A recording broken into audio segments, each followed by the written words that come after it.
Buenas noches, amigos. La noticia saltaba a mitad de la semana y se reproducía incluso en portadas de los más prestigiosos medios del mundo. El titular decía más o menos así: Oxford busca pruebas genéticas que apoyen la existencia del Yeti.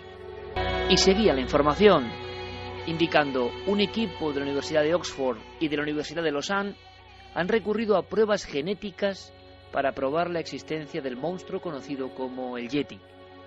Para lograrlo, los expertos han recogido restos orgánicos que podrían pertenecer a la criatura, en lugares en los que algunos excursionistas han asegurado verlo.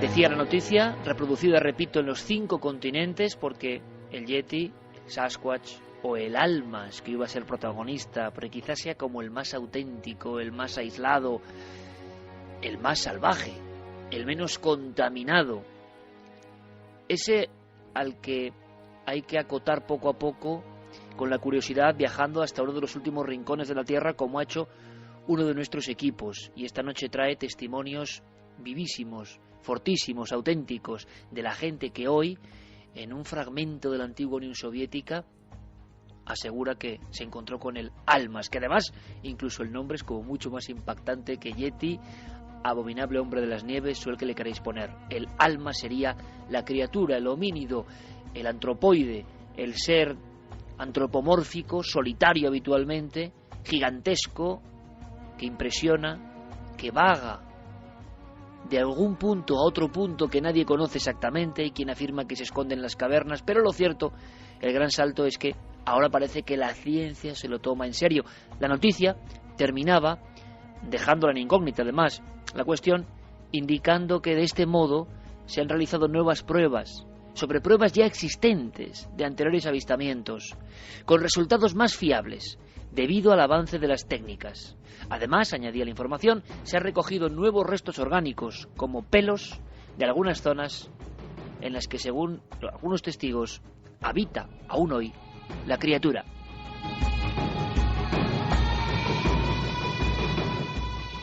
Y como en El buen salvaje, o como en Esos eslabones perdidos, nos imaginamos, efectivamente, la criatura pertenece ya a nuestro inconsciente colectivo global. ¿Quién no ha leído de niño Tintín en el Tíbet y se ha fascinado con esa especie de ser que perseguía al reportero más famoso de todos los tiempos? Huellas. A partir de 1951, después de una exploración al Everest, aparecen como si fueran también símbolos grabados a fuego en la historia del siglo XX, unos gigantescos pies. ¿De quiénes? Y los guías decían: del Yeti, o del Almas, de ese hombre que es distinto a los demás.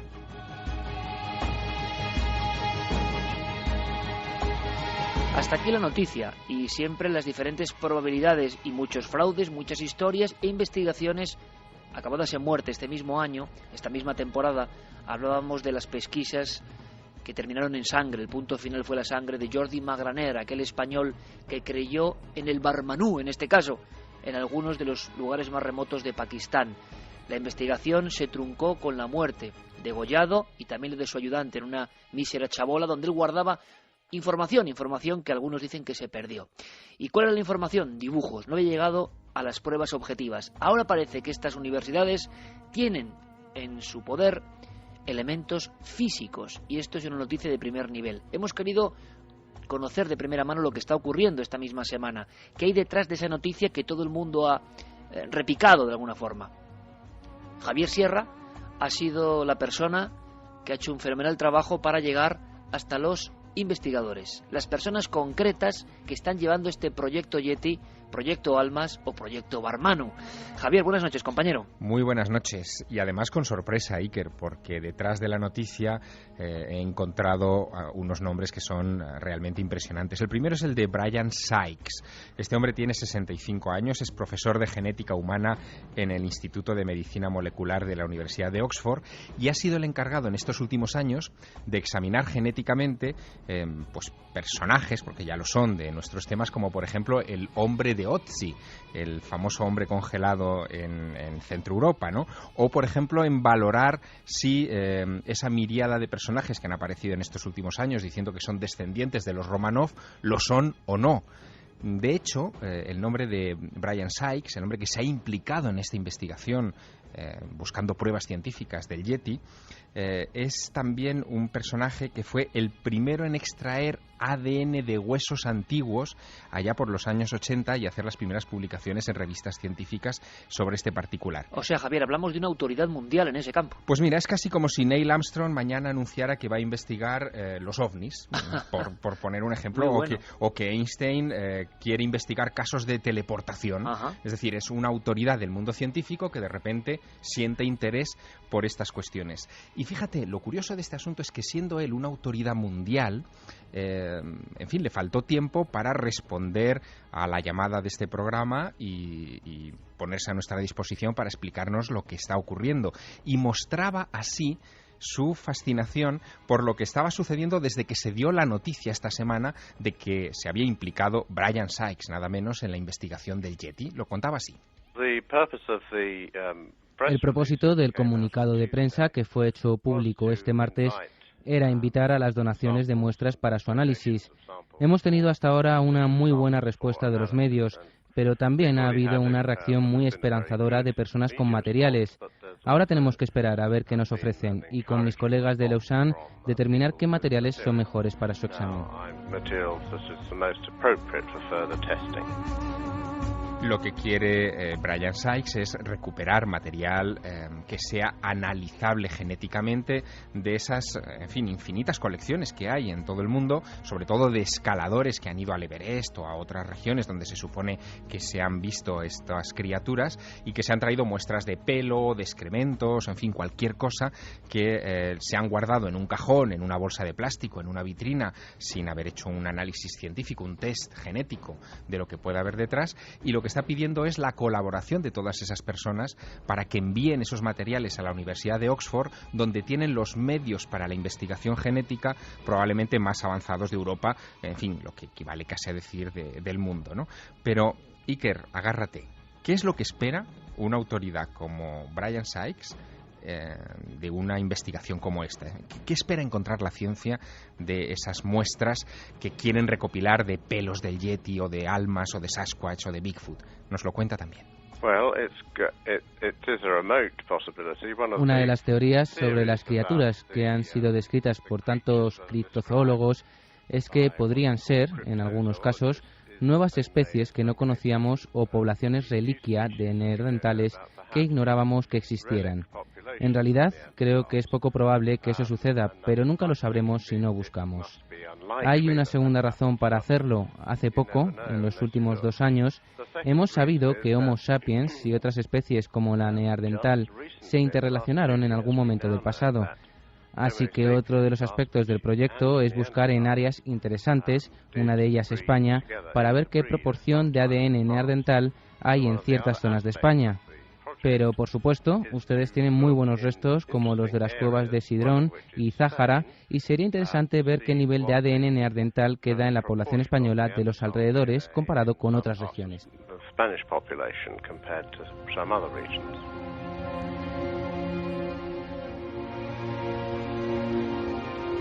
Es decir, Iker, que él, en fin, le da un crédito relativo a estas muestras que espera recibir. Se muestra curioso por este asunto, pero no quiere avanzar ninguna especulación. Pero sí que apunta una idea, y es que quizá nos estamos enfrentando a poblaciones, él las llama poblaciones reliquia, como fósiles vivientes, quizá de esos neandertales que se han quedado, en fin, aislados en zonas remotas del planeta, y que podamos encontrar alguna pista, en fin, para encontrarlos y investigarlos, ¿no? Esto es casi cosa de... Yo la he leído en cómics, sí, que es decir, no sé si recuerdas un personaje, Martín Mistere, de cómic, que él iba siempre acompañado de Java, que era un neandertal, ¿no? Bueno, pues esto parece sacado de un cómic de estas características. Bueno, y hay mucho arquetipo de la ciencia ficción, y esta noche tenemos además muchos invitados para desde diferentes perspectivas analizar este tema, este primer tema. Luego veremos con toda la información muy reciente de la alerta OVNI 2012. Queda poco, quedan 2 semanas y ha habido casos. Ahora lo contamos, realmente interesante. Y enseguida abrimos las líneas de contacto. Pero lo primero, como siempre, en la actualidad, lo que acaba de pasar, lo que ha sido noticia en todo el mundo y que tiene un trasfondo. Primero, estas autoridades que tan humildemente comparten la colaboración, que piden ayuda, que no tienen ningún temor, por ejemplo, para hablar con un programa como el nuestro, tan heterodoxo. Es decir, esa extraña naturalidad, esa maravillosa naturalidad del investigador científico que precisamente, como es una eminencia en su campo, no tiene ningún temor, ¿no?, a que le anden diciendo por qué se mete en estos ámbitos tan extraños, ¿no? Y da un paso más, porque se ha asociado con la Universidad de Lausana, en Suiza. Allí hay, dentro de la universidad, un museo de zoología, que es un museo muy peculiar, un museo que tiene una razón muy poderosa para haberse asociado con la Universidad de Oxford en esta investigación. Y ese es el segundo nombre propio de esta noticia. Hemos localizado al director de ese peculiar museo de zoología, por lo que ahora vamos a escuchar. Ese hombre se llama Michel Sartori, que también nos ha atendido muy amablemente y nos ha contado la razón por la que su institución se ha unido a este proyecto, a esta llamada mundial en busca de restos biológicos testables de estas criaturas. De estos, apunta el término, Iker, homínidos colaterales. Ahora los llaman así, collateral hominids, ¿no? Es la nueva designación que se han inventado. Bueno, pues Michel Sartori nos dice que en la sede de su museo, de ese museo de Lausanne, de ese museo de zoología de Lausanne, se atesora la colección de documentos, papeles, mapas, fotografías, en fin, todas las investigaciones que durante medio siglo de vida hizo el padre de esta disciplina tan curiosa que es la criptozoología, que se llama Bernard Heuvelmans, y nos lo contaba así. El padre de la criptozoología, como se le conoce, Bernard Heuvelmans, donó todos sus archivos a nuestro museo en 1999, 2 años antes de morir. Estos archivos contienen 50 años de trabajo. Él los recopiló en todo el mundo y recogió muchas informaciones sobre estos animales desconocidos de los que se hablaba en todas partes. Están básicamente integrados por documentos. Hay 25.000, la mayoría testimonios, transcripciones de testigos, papeles muy oscuros que se recogieron en el sur de la India, por ejemplo, de periódicos locales de zonas muy aisladas que informan de algún tipo de encuentros entre seres humanos y estos criptoanimales.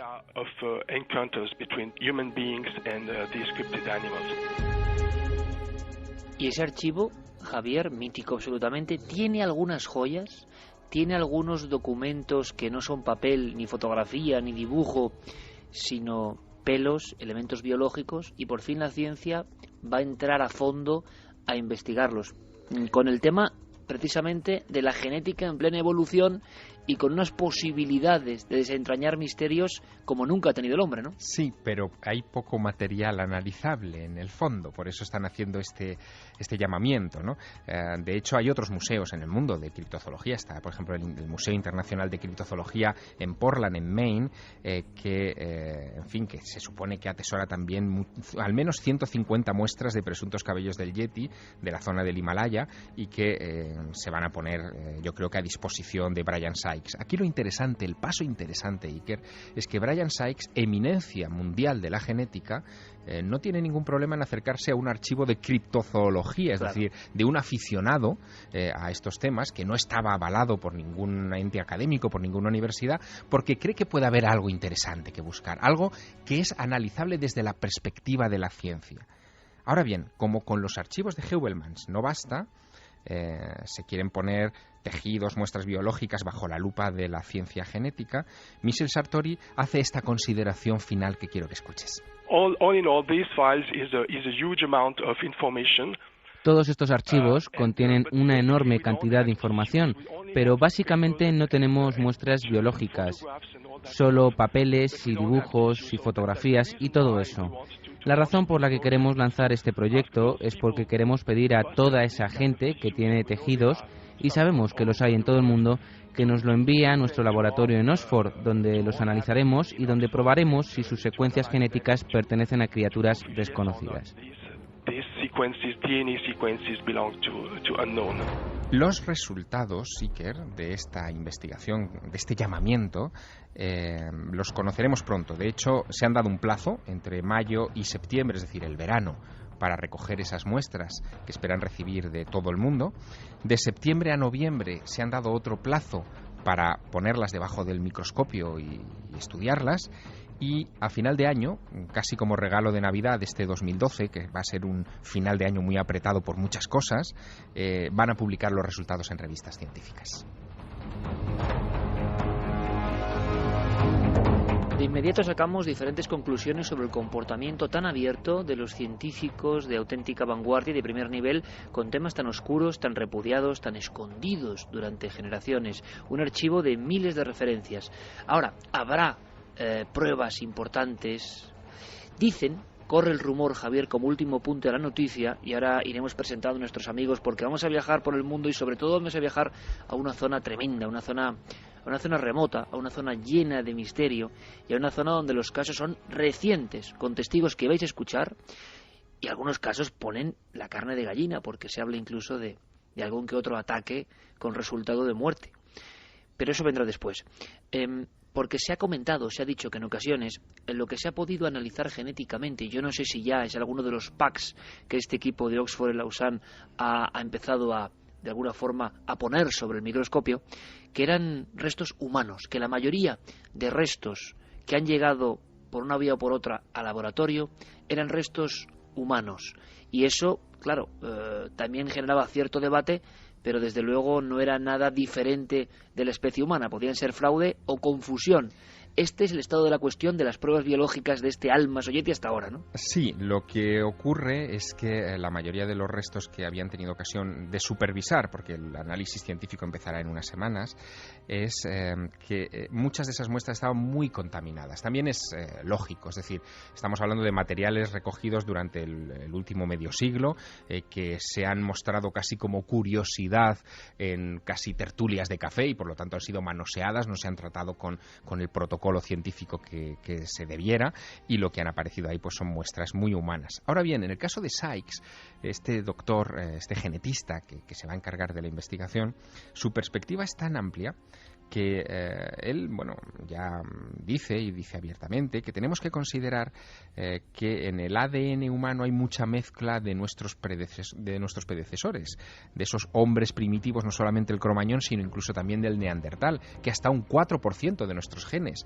pueden proceder de esos neandertales que creímos en mucho tiempo que nunca se habían mezclado con el cromañón y mucho menos con el Homo sapiens. Bueno, pues todo eso es un dogma que está cayendo y que quizá esta investigación ayude a empujar un poquito más al abismo para redibujar nuestros propios orígenes como seres humanos. Ahí es nada, es decir, no solamente estamos buscando un homínido colateral, como ellos lo llaman ahora, sino que quizá estemos buscando nuestras propias raíces.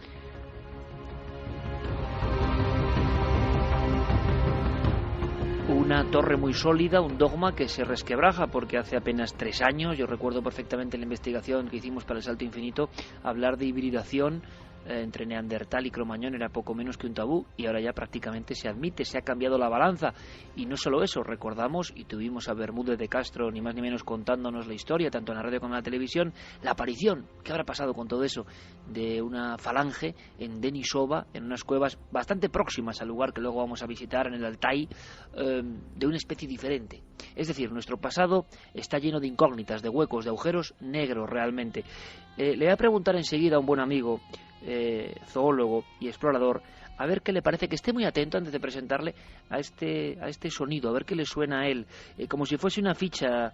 Javier, ¿dónde se obtuvo este sonido, quizá de uno de estos seres? Pues mira, se obtuvo en Estacada, Oregón, en los Estados Unidos, en 1972.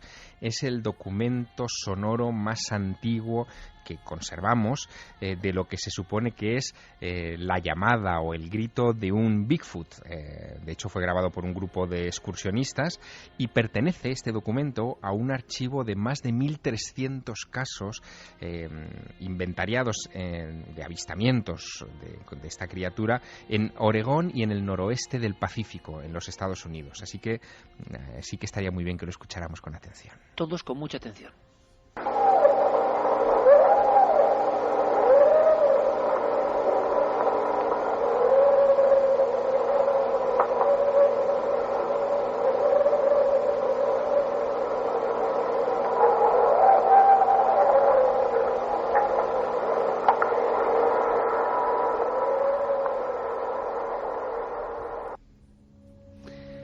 Si queréis opinar, milenio3 con número @cadenaser.com, como siempre, en la web de la cadena SER, el lienzo en blanco habitual, y por supuesto Guillermo León, que va a ir volcando esta misma noche información muy importante a partir de las 3 sobre la alerta OVNI 2012 del 9 de junio, más de 100 países implicados, va a ser maravilloso. Ayer mismo estábamos pateando uno de los lugares donde se juntará muchísima gente, en Toledo, y de verdad que vaya lugar el que han elegido en Toledo, de paz, de misterio, telurismo, y se ve toda esa mágica ciudad y todo el cielo. Nuestro saludo para los amigos de Toledo y los muchísimos grupos vigilantes del cielo. Hoy damos una lista importante de vigilantes del cielo, no puntos con corresponsal nuestro, sino puntos de España, montes, caminos, playas, donde sabemos que va a haber gente seguidora del programa por su propia cuenta, observando los cielos e interconectados en esta experiencia. Por supuesto, Twitter, Facebook e ikerjimenez.com ya activos, la nave del misterio, para todos vosotros, para estar en contacto ya con el programa. Fernando González Siches es zoólogo y es compañero de Explora Films, ha viajado por todo el mundo y yo sé que es un auténtico apasionado de la criptozoología. Fernando, buenas noches, bienvenido. Buenas noches, un placer estar aquí como siempre. Y un placer recibirte, Fernando, para esta tertulia, y luego cuando viajemos a la zona del Almas ya va a ser maravilloso, pero me gustaría saber tu opinión, porque la noticia saltaba, y además con esa especie de marchamo especial que tiene Yeti, Almas, Bigfoot, Sasquatch, sale de inmediato como si fuese un deseo humano de que este eslabón perdido, de que este ser diferente, este hombre primitivo o esta cosa extraña exista realmente, y aparece en todas las portadas y como noticia más vista en los medios digitales. ¿Tú qué opinas de lo que ha contado Javier en esta crónica hablando con los protagonistas? Pues a mí me parece que lo ha dejado clarísimo. A mí me ha encantado porque han metido el dedo en la llaga en el punto en el que yo creo que es más interesante esta noticia, que es en el momento en el que la ciencia más ortodoxa, la ciencia más seria del mundo, se toma en serio la posibilidad de encontrarse con una nueva especie que la puedes llamar Yeti, Sasquatch, Orang Pendek o como quieras, pero es una nueva especie de homínido. Y además me parece muy interesante porque en el fondo, como bien decía Javier, estás un poco... Eso casi ya se ha producido cuando los paleontólogos, antropólogos y paleoantropólogos te dicen que nosotros no somos una sola línea de evolución, sino que como humanos nos hemos cruzado con distintas especies. Ha habido distintos experimentos, digamos, evolutivos, y todos nosotros tenemos una parte de esa genética que podía ser... tenemos una parte pequeñita de Yeti, porque si el Yeti al final es un neandertal, como se apunta, o es un homínido que evolucionó en paralelo, probablemente compartamos con ellos una parte de nuestra propia genética, y eso a mí me fascina. O sea, eso es un punto en el que ya no estás buscando, como en el resto de la criptozoología, un animal desconocido por la ciencia, sino estás buscando a tus primos hermanos, y eso es muchísimo más fascinante, ¿no? Le voy a pedir a nuestro compañero Noel Calero que vuelva a poner el sonido de Oregón, año 72, y casi sobre él, Fernando, tú como zoólogo y que has escuchado miles y miles de animales en la noche, en el día, esperando para filmarlos, para estudiarlos, a ver a ti a qué te suena.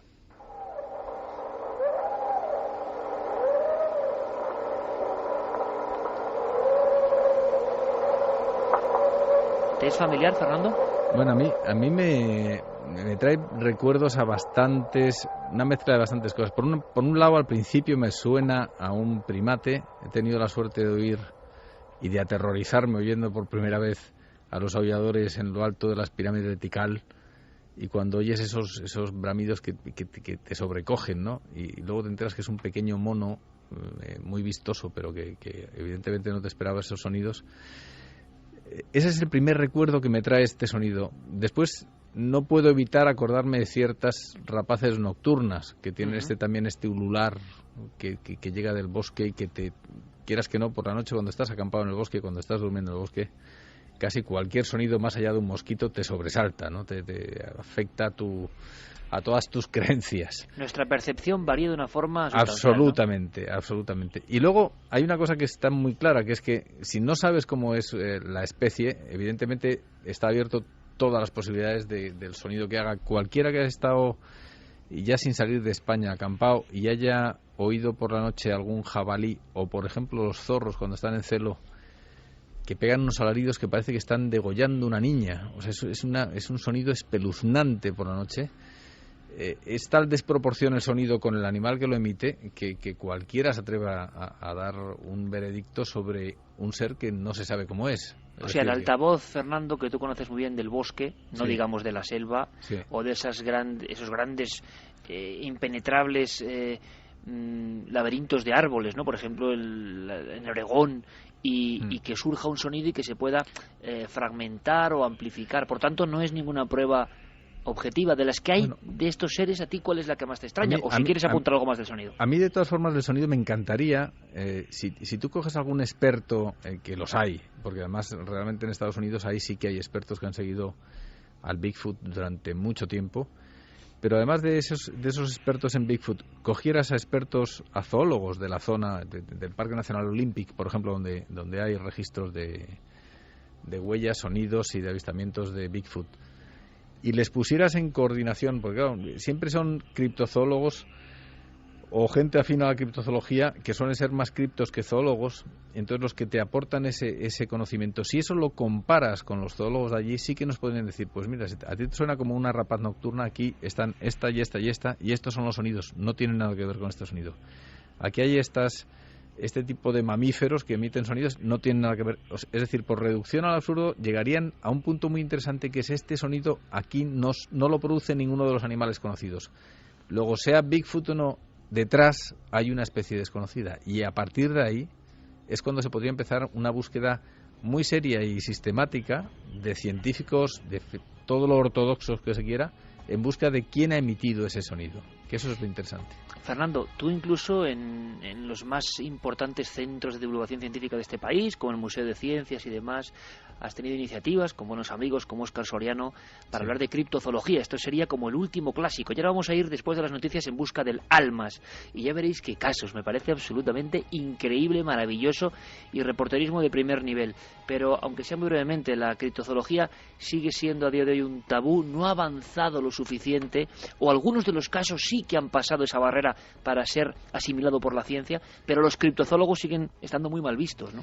Bueno, es que yo creo que aquí hay un cierto desconcierto. Es decir, un criptozoólogo realmente no es nada, se mueve en una barrera difícil. Si el criptozoólogo avanza y descubre un animal y ya es zoólogo, entonces los zoólogos se lo apropian y el criptozoólogo se convierte en nada, en un zoólogo más.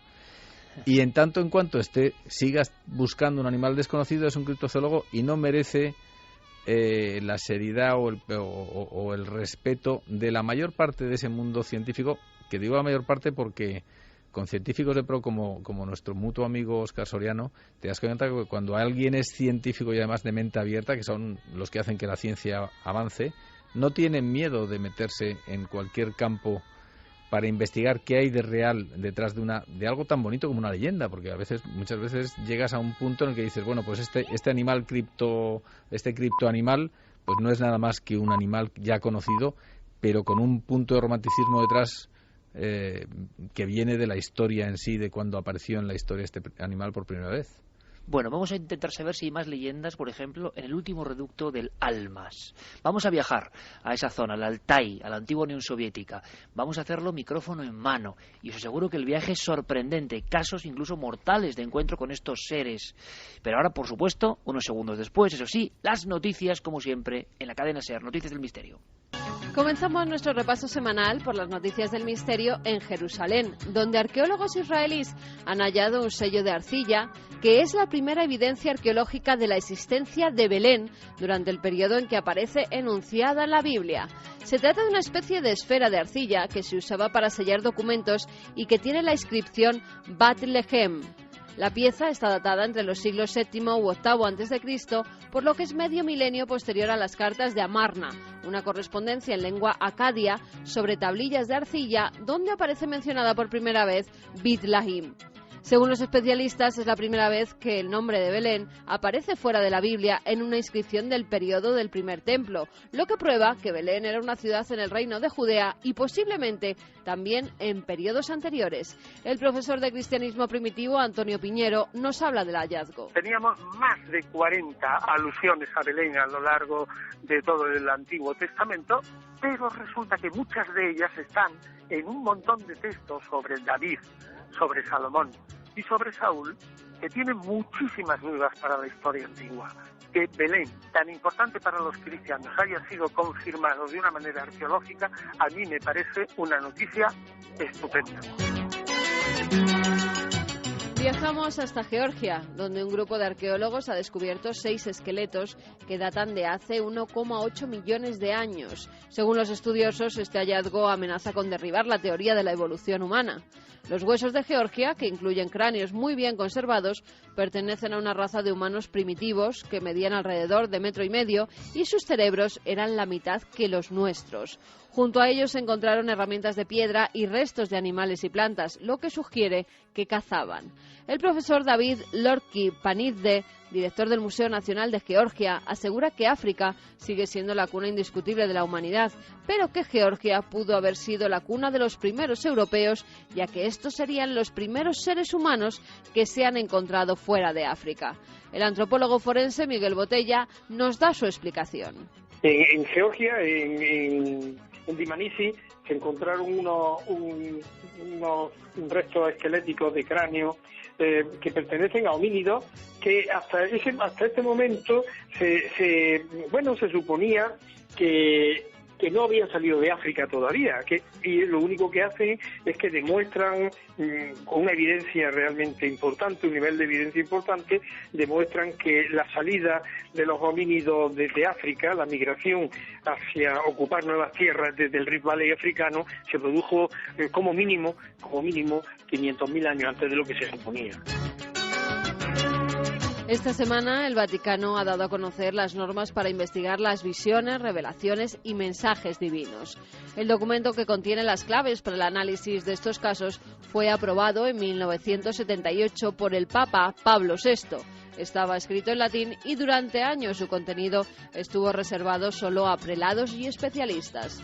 Ahora, la Congregación para la Doctrina de la Fe ha decidido publicar el texto en varios idiomas y ponerlo a disposición de todo aquel que quiera leerlo.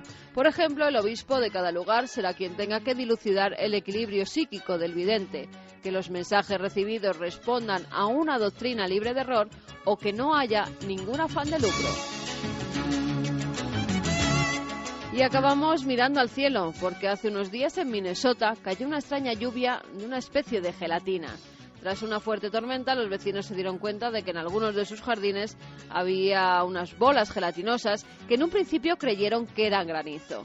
Un profesor de química de la Universidad de Minnesota cree que es un gel de retención de agua o un polímero de silicona que podía estar en las plantas del jardín y no haber caído del cielo. Pero, para estar más seguros, las extrañas partículas se están analizando. Mi marido y yo estábamos tomando café en la mesa y empezó a llover. Miramos y vimos algo que parecía granizo. No era una gran cantidad. Volvimos a mirar y resulta ser una sustancia gelatinosa. Había caído después de la lluvia, por lo que tuve que suponer que procedía del cielo. La semana que viene, más enigmas, aquí, en la nave del misterio.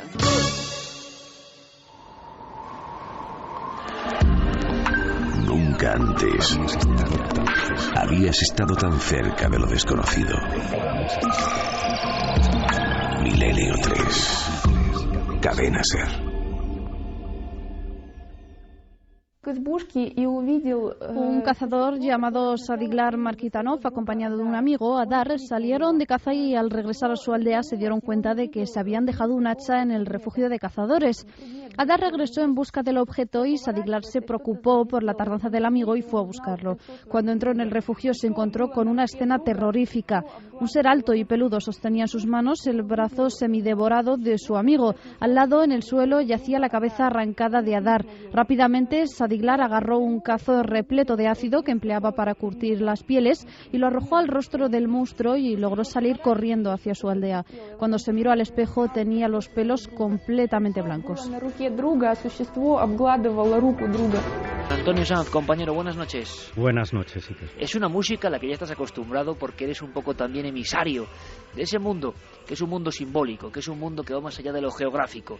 La región del Altai, la has recorrido arriba y abajo con Cuarto Milenio, con Milenio 3, con nuestro compañero Pablo, pero además haciendo reporterismo, pues a la antigua usanza y buscando esos testimonios, con nombres, con apellidos, y en este caso un encuentro dramático con el Almas. En Barnaul os contaban esta historia del hombre que quedó con la cabellera blanca de la impresión. ¿Y tú qué impresión tienes al encontrar esto en pleno siglo XXI, Juan Antonio? Pues confirmar pues muchas de las cosas que yo ya había leído y había sentido. Yo alguna vez te comenté que Altai es una de las zonas del mundo donde la leyenda se funde con la realidad. Allí no eran solo los científicos los que nos estaban constatando que la leyenda del Yeti, del Almız, como lo llaman allí en el Altai, era algo bastante más concreto.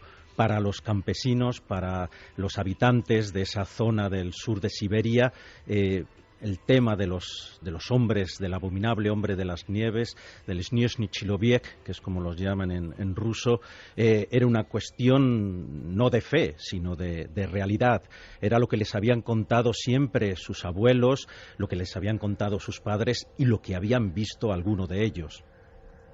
Juan Antonio, aquí lo curioso es que hablamos de un caso con unos tintes dramáticos que cuenta con nombre, con apellidos, una escena como difícil de olvidar desde luego, y de un ser que devora, no sé si es lo normal, no sé si la visión agresiva del Almas también existe. La visión amable, incluso la sociología occidental la ha ido adaptando, como en ese cuento de Tintín que decíamos, en ese cómic, o incluso muchos personajes de la ciencia ficción en la que el salvaje, en la que el neandertal es más humano que el humano y es compañero.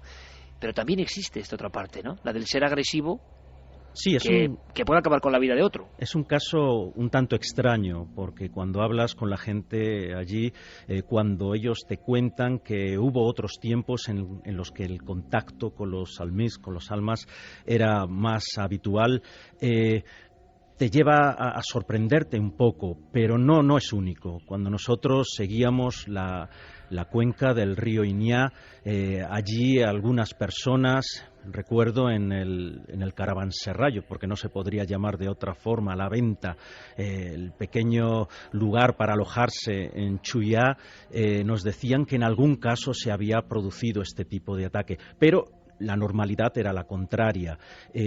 Nos decía Galina Tuptigina, hija de chamanes, descendiente de una de las tribus que se cree que ellos decían que en un pasado se hibridaron con los almás. Ella nos contaba que antes de la Revolución Rusa, antes de 1917 y sobre todo antes de 1941, cuando entró la Unión Soviética en guerra con Alemania, los contactos con los almás eran no ya de todos los días, pero eran una cosa normal, no tenían de qué asombrarse.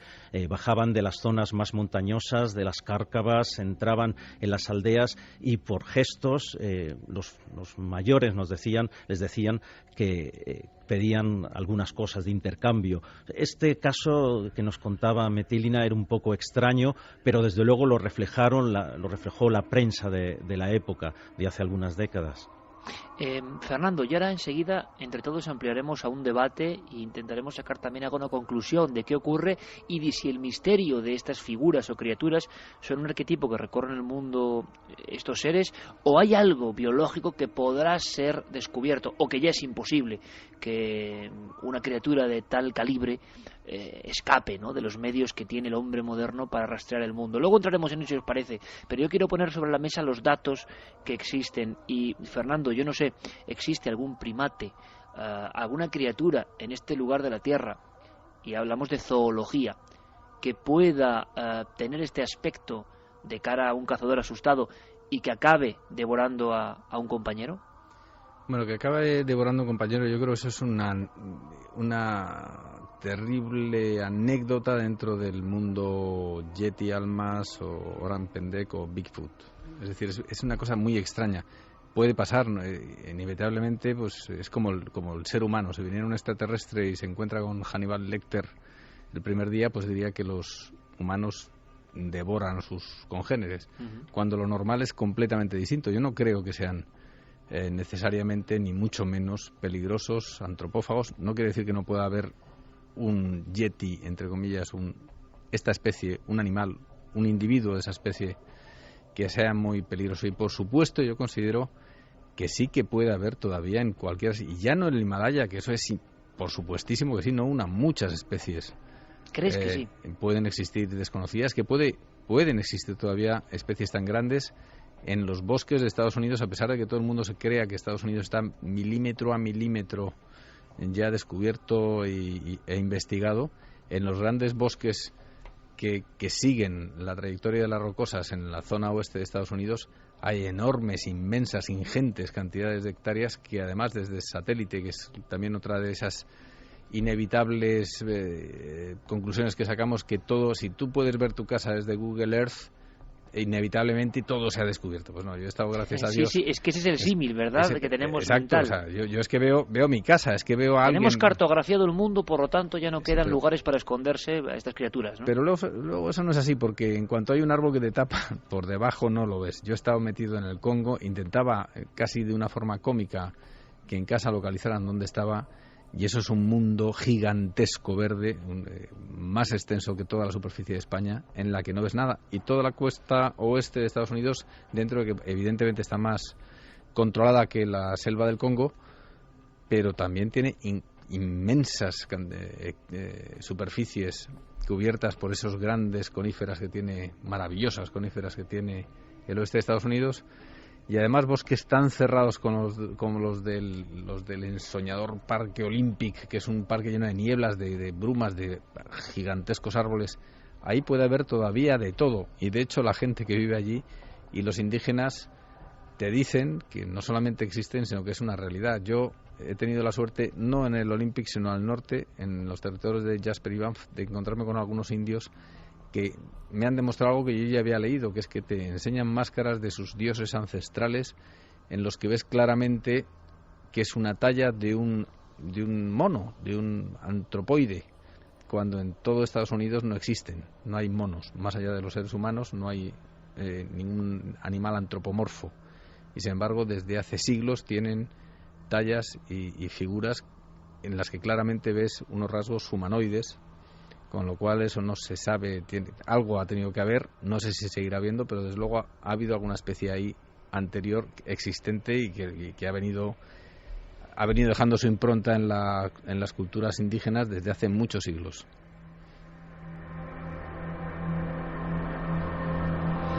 Lo dice Fernando González Siches, zoólogo y un excepcional comunicador, como ya comprobáis y muchos le conocéis, y compañero y amigo, y a mí me emociona mucho escuchar estas cosas.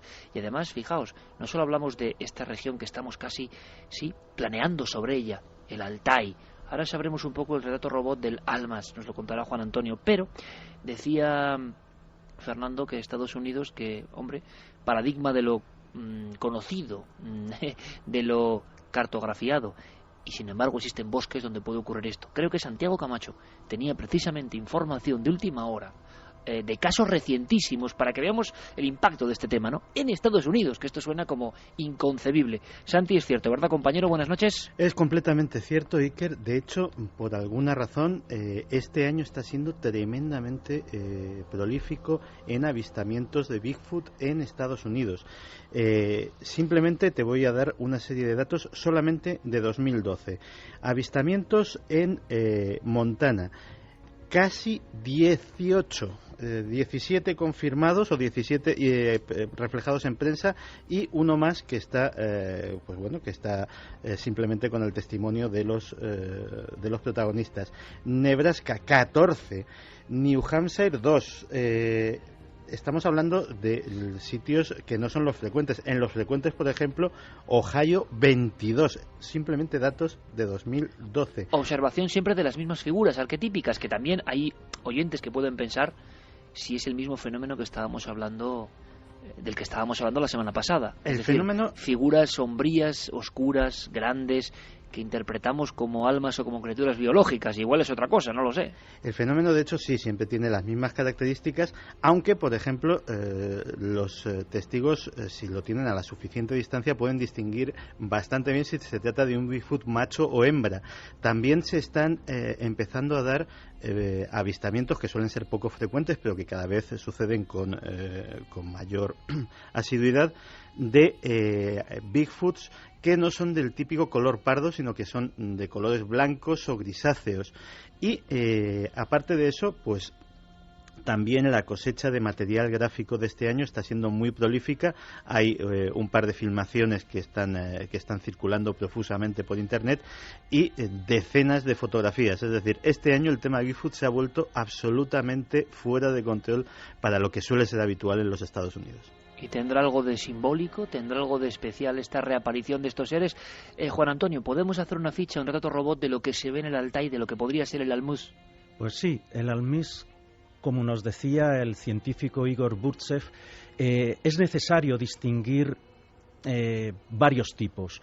Lo que en el Altai se encuentra, todos los testigos que han hablado a lo largo de los tiempos, porque hay que tener en cuenta también una cosa, la criptozoología puede ser un caso reciente para la sociedad occidental, pero en Rusia se llevan recopilando información sobre este tipo de avistamientos desde hace mucho tiempo.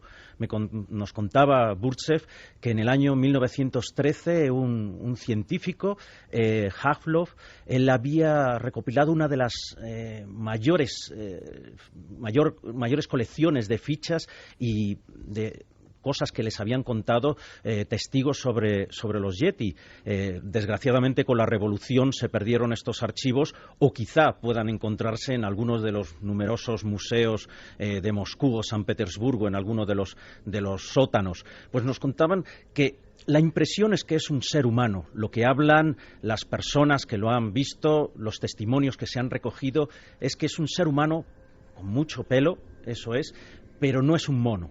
Ninguno de ellos viene a decir que es un mono. Nosotros, cuando tuvimos la oportunidad de hablar con uno de estos testigos, le enseñamos unos cuantos dibujos de lo que a lo largo de los tiempos se había identificado como el Yeti, tanto en el Himalaya como en el Pamir, y la representación a la que siempre acudió este testigo fue a la de una especie de neandertal, con la cara sin pelo, con el pecho muy ancho, brazos largos, pero no excesivamente largos como podría tener un mono.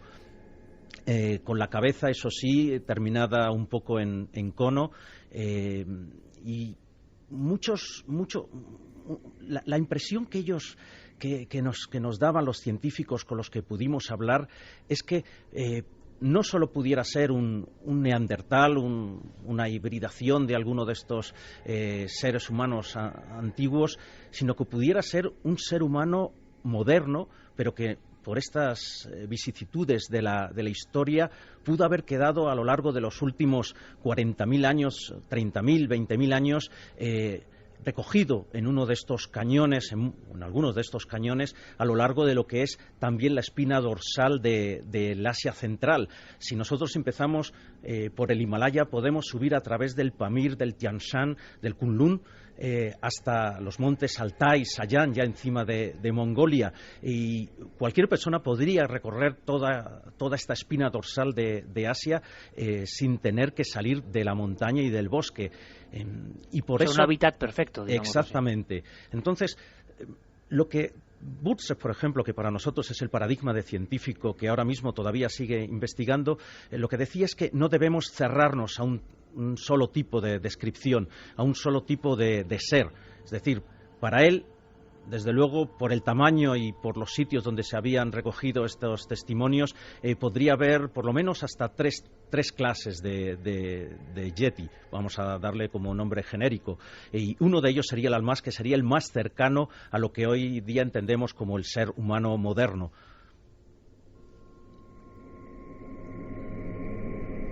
Y eso genera muchas preguntas. Ser humano, parecido a humanos, la tradición antigua de hibridación. Ha comentado Fernando ídolos antiguos que parecen también mezcla. Bueno, me gustaría que debatieseis sobre esto desde diferentes posturas, pero antes escuchemos otra píldora que nos trajeron Pablo y Juan Antonio de ese viaje inolvidable, en esas extensiones remotas. Algunas postales del Altai las hemos visto en otros aspectos arqueológicos, cuando en la televisión hemos puesto algunas imágenes, y era impresionante no solo lo que contaban, era impresionante la soledad del lugar, la extraña desolación del lugar, idóneo para uno de estos signos. Hay especialistas del ámbito de la filosofía, de la psicología, que piensan que esto en el fondo son señales, símbolos de la especie humana, pero que pueden incluso tener cierta corporeidad. Hay quien dice, y luego nos contará Javier, me interesa mucho, que están relacionados los hechos de luces extrañas, de fenómenos anómalos a estos seres. En la famosa oleada del 89, con el caso Borone de fondo, se habló de la reaparición de estos seres, como si lo fantástico o lo imposible emergiese en una especie de caja de Pandora que se hubiese abierto en ese punto concreto del tiempo y el espacio. Escuchemos a Liev Chevalkov, ni más ni menos que arqueólogo, ni más ni menos que visión científica, pero él se encontró con el Almaz o Almuz, ese nombre poderoso, pero en este caso, para que veamos la diferencia, el concepto humano es mayor. La descripción que hace no es precisamente de un ser primitivo, animal, poco desarrollado. Es más, tenéis que escucharlo y, si queréis, creerlo, porque es impresionante. Un arqueólogo en esa zona les contaba a Juan Antonio y a Pablo lo que sigue. Mi amigo y un compañero suyo iban a caballo y retornaban a casa. Anochecía y de pronto surgió delante de ellos una extraña persona. Se dieron cuenta que debía ser una mujer y vestía una especie de abrigo de piel. Galoparon hacia ella porque corría mucho. Cuando se acercaron le preguntaron quién era. Se dio la vuelta y les miró a la cara. Vieron que tenía la nariz achatada, las orejas puntiagudas, la mandíbula diferente, es decir, un rostro muy espantoso. Se percataron que en realidad no llevaba abrigo, sino que era su propia piel, su vello. La criatura disparó a correr hacia la montaña y los dos hombres, también asustados, huyeron. Arqueólogos y científicos investigando, y dicen, y se ha comentado en noticias incluso, haciendo expediciones casi para acercar a este ser. Vuelvo a recordar, y además en homenaje, Jordi Magraner, el investigador de la Sorbona, científico, que creía tener casi perimetrado al Barmanú en este caso. Justo cuando estaba a punto de encontrar su sueño, alguien interviene en su vida de forma dramática, lo de Huella, y ahí queda el caso. Es decir, todo tiene un entorno legendario, extraño, digno de la novela, de la ciencia ficción.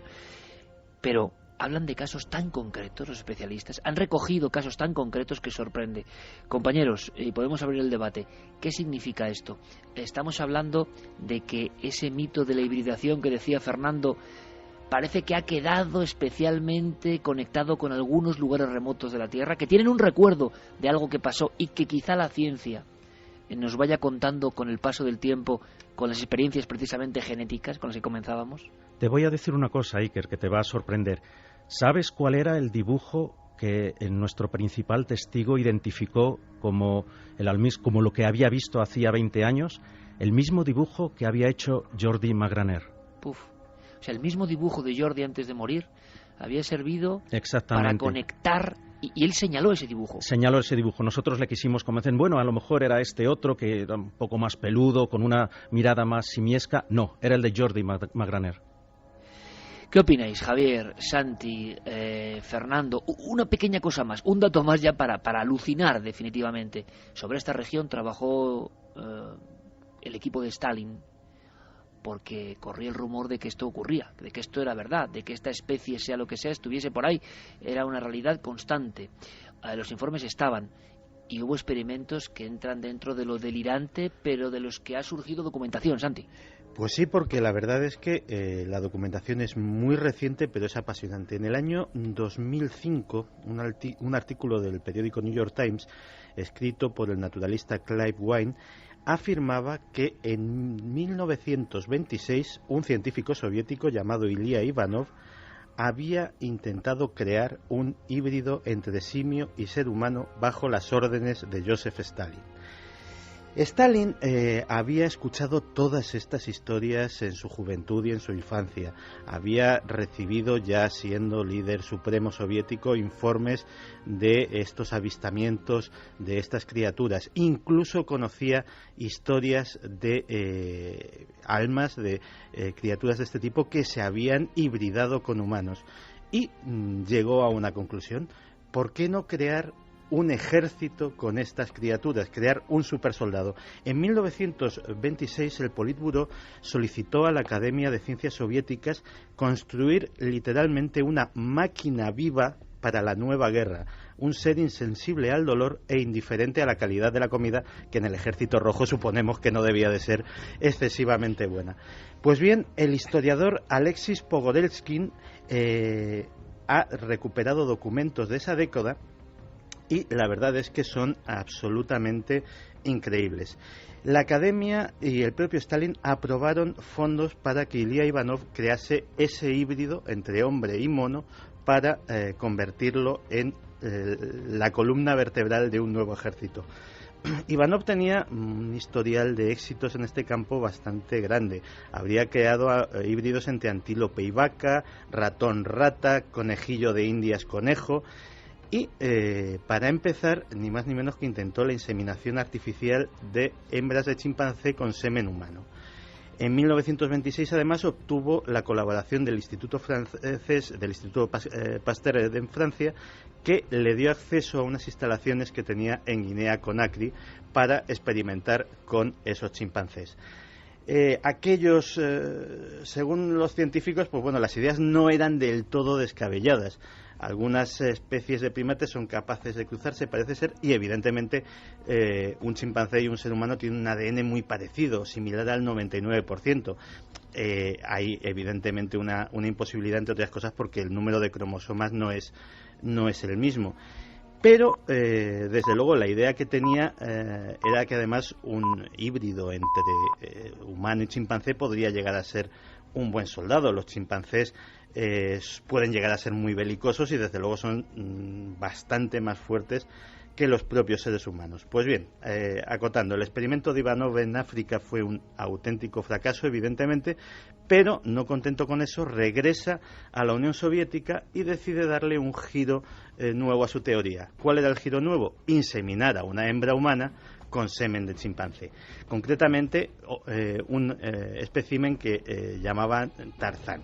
Se trasladó a una instalación secreta en Suyumi, en Georgia, donde encontró voluntarias para el experimento que se programó para 1928. Pues bien, afortunadamente creo el experimento tuvo un abrupto final porque el ejemplar murió, además en extrañas circunstancias, e Ivanov fue arrestado porque fue víctima de la primera purga de científicos de Stalin. Así que murió en 1932 en un gulag, víctima de trabajos forzados, y ahí es donde se acaba la historia de este extraño intento de tener su propio almas por parte de Joseph Stalin.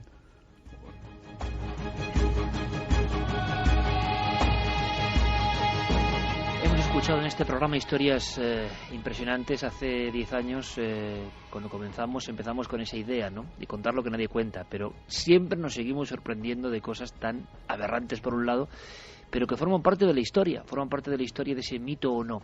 La gran pregunta que se hace nuestro público ahora mismo, y podemos debatir sobre ella desde las diferentes perspectivas de la investigación, de la zoología, es si estamos ante especies biológicas, animales por descubrir, como decía Fernando, especies, pues no sé, como cuando ocurre con el hallazgo del okapi, ¿no?, famoso, o tantos otros, o esta elusividad, esta especie de juego del gato y el ratón, esta especie de teatro extraño, esta especie como de saber lo que el testigo está percibiendo, esta especie en el fondo de fantasmagoría, coloca a los almas y a los yeti en el lugar de los símbolos de lo paranormal, que avisan al hombre o que interactúan con el hombre, pero desde otra dimensión diferente, aunque en ocasiones haya huellas. Ese es el gran debate que se tiene ahora mismo en las vías de contacto y en las redes sociales, en la nave del misterio, en Twitter y en Facebook. ¿Qué opináis, compañeros? Extendemos el debate.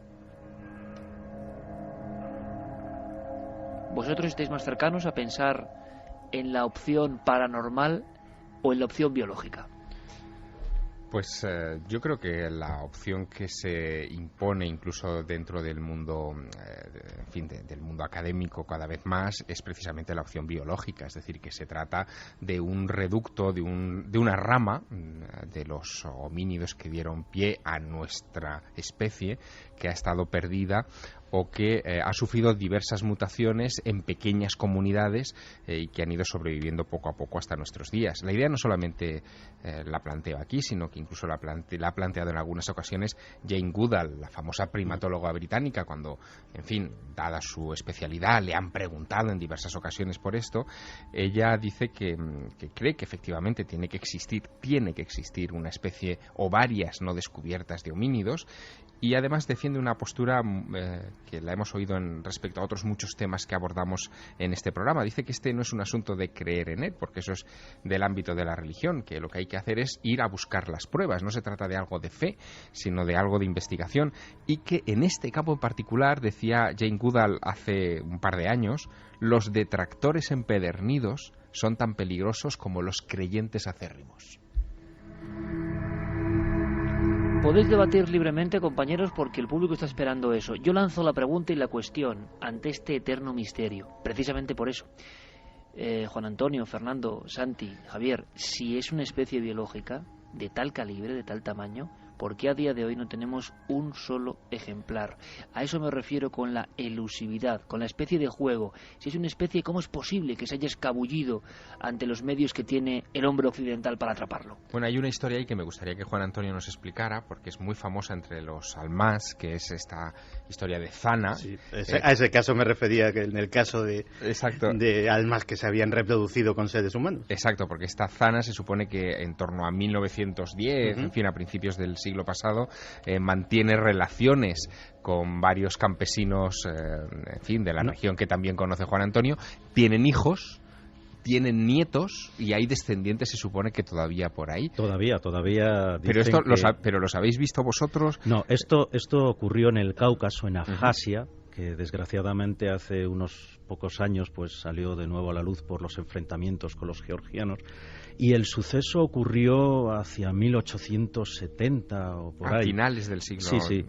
Entonces se capturó a una mujer muy extraña. Lo advirtieron inmediatamente pues por su aspecto, sus grandes pechos, muy diferente de las hembras humanas, vamos a decirlo así claramente. Poco a poco se fue adaptando. Al principio era muy reacia, incluso a comer, intentaba dormir fuera siempre.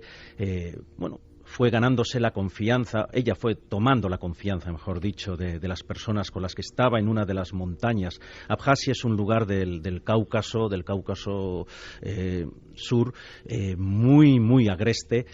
Y allí, pues, se cuenta, que tuvo relaciones sexuales con uno de los hombres que allí estaban y dio a luz cuatro crías, 4 hijos, 2 hembras y 2 machos, que sobrevivieron. Vamos a puntualizarlo, porque al parecer hubo más nacimientos, pero no salieron adelante. Entonces, nuestro gran interlocutor en Moscú, antes de partir a la expedición de Altai, Igor Burtsev, que es científico y es presidente del Centro Internacional de Ominología que ellos tienen en Moscú, pues él nos contaba que participó en uno de estos desenterramientos donde sacaron el cráneo de uno de estos hijos. El cráneo en apariencia era totalmente humano. Lo que contaban los aldeanos es que mientras que ella, Zana, no podía hablar, sin embargo sus hijos sí pudieron. Incluso uno de sus nietos, de sus supuestos nietos, pues llegó a tener bastantes capacidades para la música. Es una historia que no parece que sea una leyenda, en el sentido de que se sabe exactamente quiénes son las personas que supuestamente son los herederos biológicos de este ser.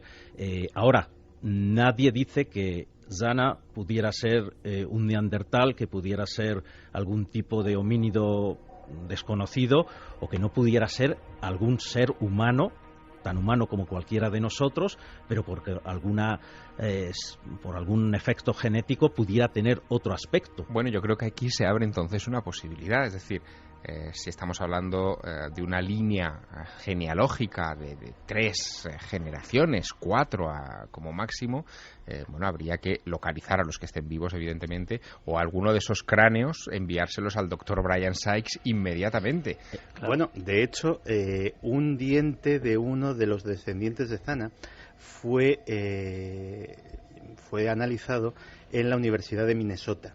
Y en la Universidad de Minnesota, y esto encaja muy bien con lo que contábamos al principio de esta nueva iniciativa, llegaron a la conclusión precisamente de que no podían tener pruebas concluyentes porque estaba tan contaminada la muestra que les iba a salir ADN humano por todos sitios.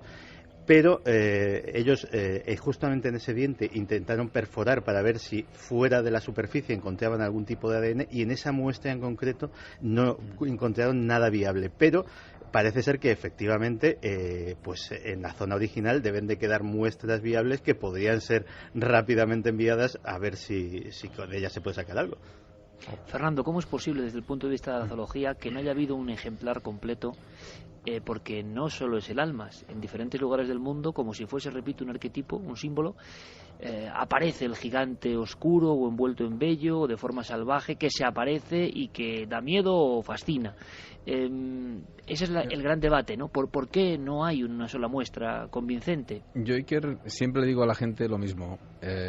Cuando me dicen que es casi imposible que a día de hoy en esas regiones exista algún animal más grande que un sapo, que un insecto, desconocido para la ciencia. Y les digo siempre igual, les digo, ¿cuántos? En España prácticamente no tiene grandes extensiones salvajes, prácticamente no tiene grandes extensiones salvajes.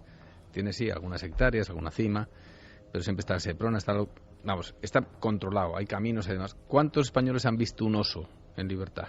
Sí, claro. ¿Cuántos? Yo me he pegado grandes paseos y soy de familia asturiana y yo no he visto un oso en libertad y me encantaría, no lo he visto en España. Entonces, imagínate en el Himalaya, imagínatelo en las selvas de Borneo, o imagínatelo que por desgracia cada vez más pequeñas.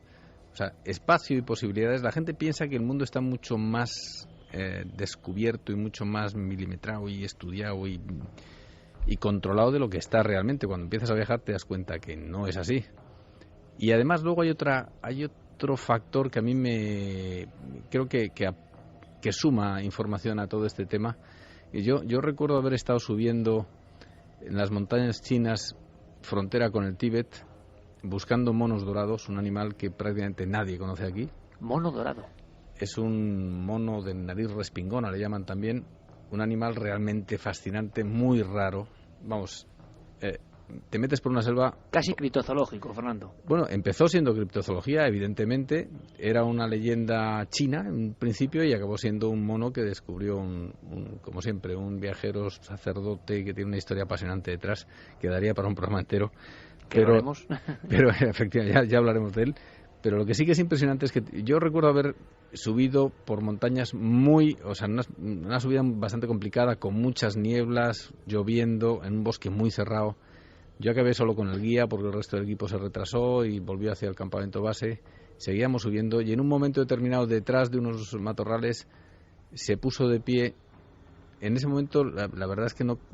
yo iba buscando un mono dorado, sabía lo que era un mono dorado, y yo en ese momento podría haber jurado que era el Yeti o el Espíritu Santo, porque la verdad es que lo que se levantó allí era un animal pues de 1,30 m más o menos, sobre 2 patas, con un enorme pelaje de color dorado que le cubría, con una cara humanoide, porque estos monos tienen una nariz y unos rasgos muy particulares, y al abrir la boca en gesto de susto, en principio, tiene unos dientes del tamaño del dedo índice, unos colmillos, unos realmente pavorosos colmillos. Y en ese gesto tan humano, tan raro, y en mitad de esa bruma y de esa selva, cuando pegan ese grito y salen corriendo, en ese momento cualquiera habría afirmado que es cualquier tipo de animal. Es decir, que puede existir. Tú y yo hemos tenido la suerte de oír a César Pérez de Tudela contar su encuentro con un yeti, y ver el dibujo yo recuerdo que te hice un dibujo que me lo enseñaste, en que curiosamente además coincidía con los dibujos de Heuvelmans y con los dibujos de Tintín que se basan en Heuvelmans y con todo esa... como una misma realidad que ve sí, como que si los que finalmente ven esa criatura, lo que fuere, lo que acabe siendo esa criatura, eso que llamamos Yeti, como si todos, a la hora de encontrarse de verdad, los que de verdad te crees o crees que han podido ver algo, te dibujan lo mismo, esa cabeza cónica, esos rasgos así un poco encorvados pero muy humanos. Y a veces, Fernando, se lo recuerdas como una mirada triste, que el ser humano interpreta como triste, y es a lo que yo voy. Hay una especie como de psiquismo, como en todos los fenómenos. No es que yo me ponga del lado de que esto sea un fenómeno paranormal, pero sí que dándome cuenta con el tiempo de las características que pivotan siempre sobre lo mismo, que puede ser la aparición, el extraterrestre, lo que queréis llamarle, el duende, tiene alrededor el suceso para el espectador, para quien lo contempla, unas implicaciones psíquicas muy fuertes que uno encuentra en el testimonio de quien, por ejemplo, se ha encontrado al almas. Hay algo, una impresión muy especial, que a veces difiere de quien se ha encontrado con una especie, por muy fuerte que sea, como si hubiese un contenido psíquico, quizá por la creencia, poderoso, como si uno, aunque no conozca ni siquiera el término, un campesino del Altai, fuese consciente de que ha estado ante lo luminoso, que se le ha cruzado algo que no tiene mucho que ver con este mundo. Y por lo menos en muchos de los testimonios que hemos escuchado existe esa especie de pátina. Y es más, en el Altai, ya nos va a contar Juan Antonio, algunos de los que ven al almas le agregan este tipo de poderes. Puede ser solo leyenda, pero estos seres a veces parece que bajan, es decir, no están tampoco tan aislados, los han visto muchas personas. Vamos a hacer una cosa, compañeros, en 2 fragmentos, un testimonio vivo, un testimonio recogido por Juan Antonio Sanz y Pablo Villarrubia en el Altai, porque con este testimonio tipo, todo el público se va a hacer una idea clara de qué siente. Atentos por favor a las expresiones, qué siente quien ha estado cerca de este fenómeno, sea biológico o sea algo más allá de lo biológico. Escuchamos ni más ni menos que a Igor Karavtsev. Él A mí me pasó, так я видел, я сразу узнал. Dice que pasó a su lado y supo inmediatamente que era uno de ellos. Él no tocó nada, no le tocó, no le hizo nada. No вы попробовали говорить с ним? Вы говорили с ним? Попробовал говорить? Нет, no intentó hablar con él. No, вы боялись, когда это видели? Dice que cuando se marchó se asustó muchísimo.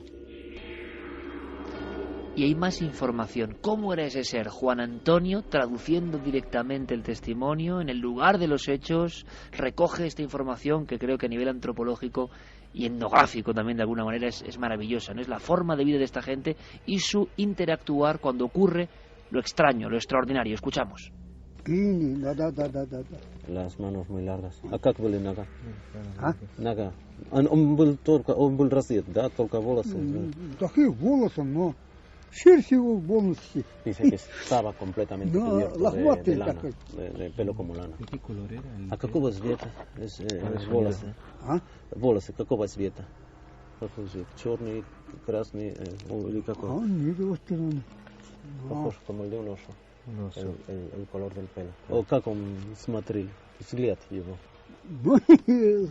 Смотреть страшно его, конечно. Dice que espantoso. Страшно, конечно. Dice que tenía mucho miedo. Так боялся, да?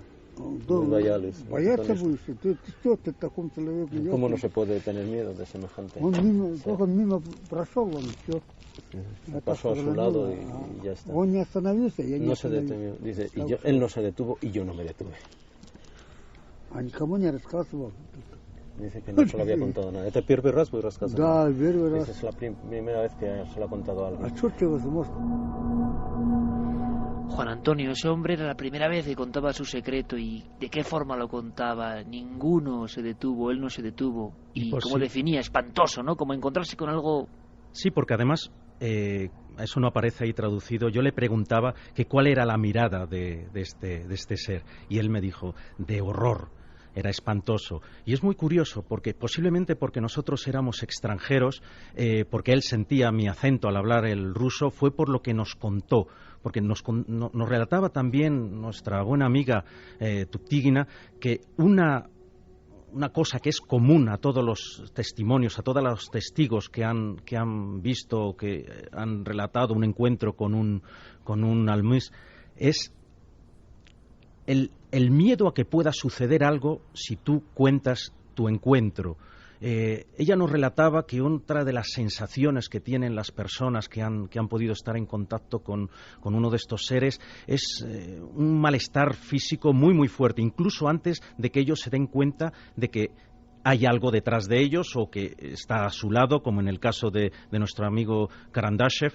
Y entonces era como si supieran que hay algo que les puede amenazar, pero todavía no lo han visto.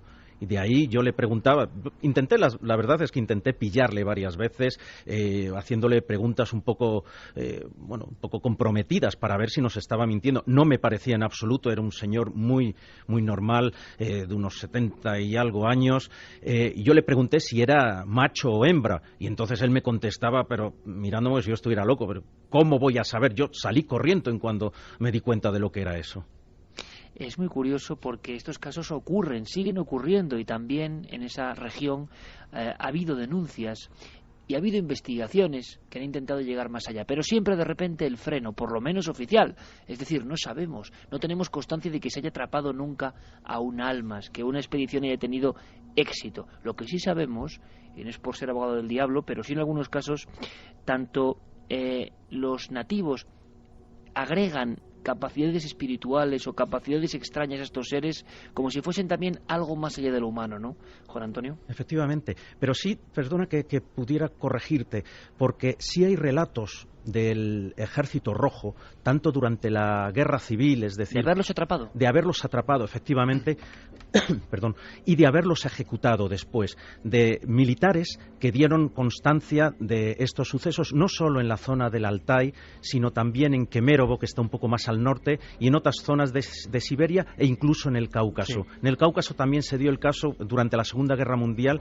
que habían rodeado una cueva donde se creía que había gente... que podrían ser espías y tal, y después descubrieron que era un ser de estos. El oficial al mando dio noticia de ello, y como no le dieron ninguna orden al respecto, simplemente lo dejó con sus hombres y acabaron matándolo.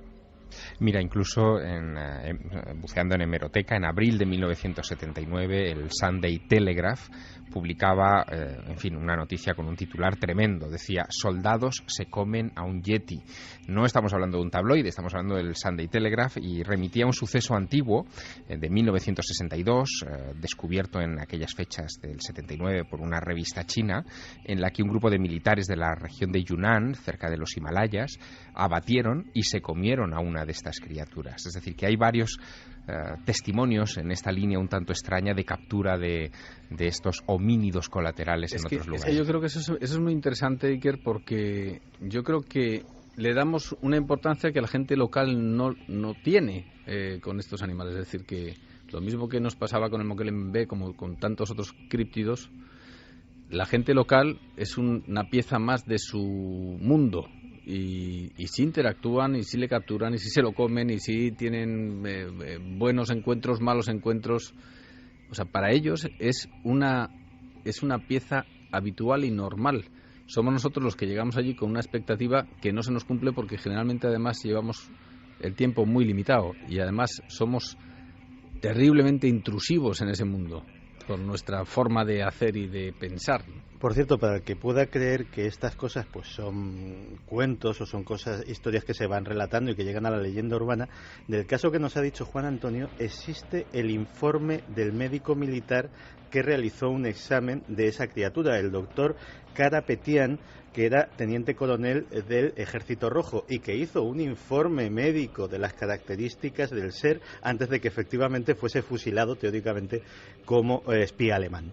Me recuerda... posibilidad... Sí, perdona. Sí, perdón. No, me acabo de acordar de una científica que precisamente ha hecho muchas investigaciones en la zona del Altai, Mayra Shackley, quien estuvo también siguiendo al Yeti en el Himalaya, y ella pudo acceder a un libro tibetano donde, entre todas las especies vegetales y animales que encontraban allí y que los propios habitantes utilizaban para sus pócimas, para sus preparados, aparecía el Migu, aparecía el Yeti.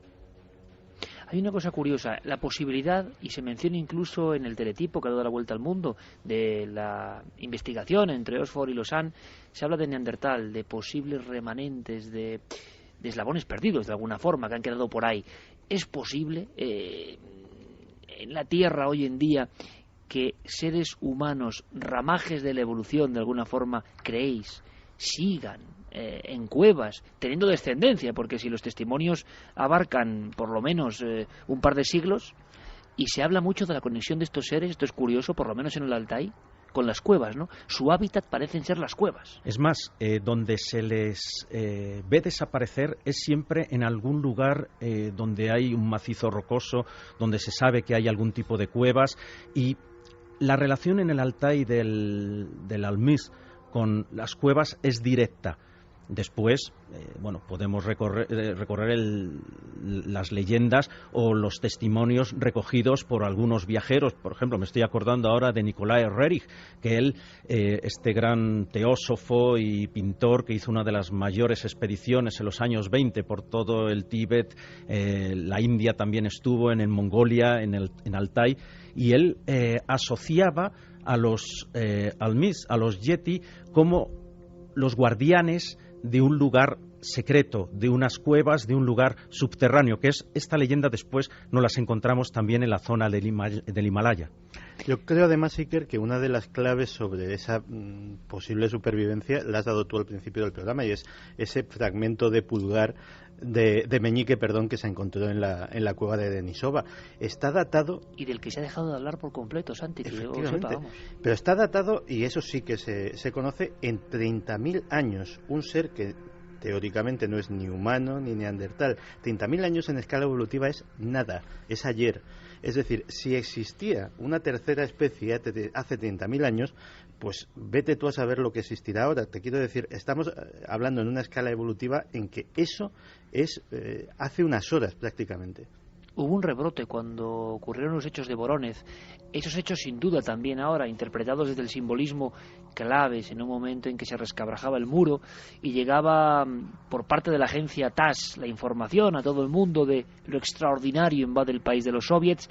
Aparecía Javier, y tenemos los recortes, y es mítico totalmente ya en la historia de los fenómenos. Aparecían quizá en el cajón desastre o en la parte trasera de ese largo tren de fenómenos extraños, en la última parte, un poco en disimulo, la presencia de nuevo del Yeti y el Almas. E incluso había casos, si no recuerdo mal, donde se relacionaban luminarias, fenómenos extraños, con la aparición de estos seres, como si fuesen enviados de algo. Absolutamente correcto lo que dices. Efectivamente, en el verano de 1989, en las semanas anteriores a ese famoso incidente del 27 de septiembre de 1989 en un parque urbano de la ciudad de Vorónezh, y que, en fin, dio la vuelta al mundo con aquel aterrizaje de un objeto y la aparición de dos humanoides que, en fin, aterrorizaron a unos chiquillos que estaban allí jugando. Bueno, pues en las semanas anteriores se dieron todo tipo de sucesos extraños, sobre todo en la región de los Urales. Si hemos de hacer caso a las informaciones que daba la agencia TASS sistemáticamente en aquellas semanas, lo que estaban apareciendo eran criaturas de aspecto homínido. Algunas de estas comunicaciones, de estos teletipos, las describían como criaturas de hasta 3 metros de envergadura, es decir, serían gigantes, realmente colosales, con la cabeza empotrada entre los hombros, que a veces aparecían en compañía de luces, otras veces sin esas luces, y que en esas comunicaciones de la agencia TASS, en fin, eran calificadas con todo tipo de epítetos. Se hablaba de yetis, pero también se hablaba de extraterrestres, se hablaba de gigantes, se hablaba de todo tipo de criaturas que ocuparon, para pasmo de los comunicadores de Occidente, en aquella época en la que todavía estaba en pie el muro de Berlín, pues ocuparon las redacciones, y en las redacciones europeas, y tú lo recordarás bien, Iker, también, no sabían muy bien qué hacer con esas noticias, ¿no? Algunas se dieron a imprenta, se publicaron en la prensa, y finalmente aquello explosionó cuando ocurrió la noticia de Vorónezh, del aterrizaje famoso.